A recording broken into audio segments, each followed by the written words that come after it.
I can remember when I was younger, people saying to me, "Oh, you've got to be more realistic." And I used to hate it when they'd say that because it used to make me feel that they didn't believe in me or that I couldn't achieve my goals and ambitions.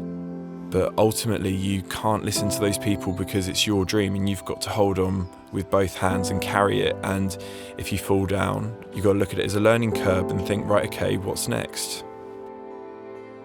Back in 2010, my dad got diagnosed with depression. And I thought, right, okay, how can we fix this situation? How can we get my dad back on track? And that was to get him out and to get him moving and exercising.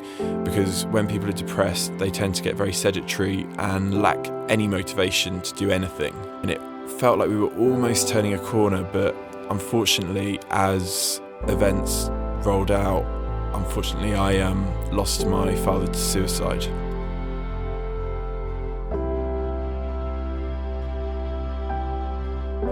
After I lost my dad, I actually ended up going into quite a dark headspace myself, and so I sort of had to workshop myself and work out how am I going to get myself out of this. And ultimately I knew that I had to exercise, eat well and look after myself and find something that I was passionate about. And personal training almost came as the natural choice for me to go down.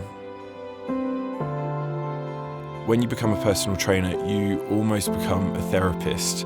You're spending hours with your clients and you're talking about life, and it's one of those situations where the more you build that rapport and that relationship, people naturally open up. And it's actually a real privileged position to be in because they're sharing so much of themselves with you.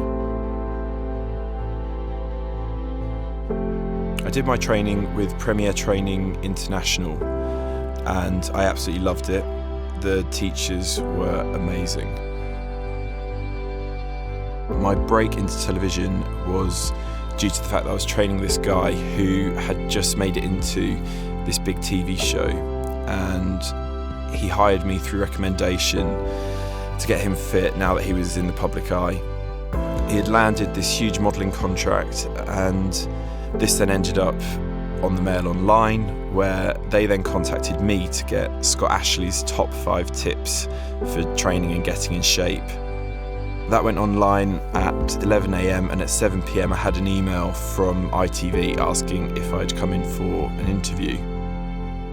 I ended up getting the job and I was hired as Good Morning Britain's health and fitness expert.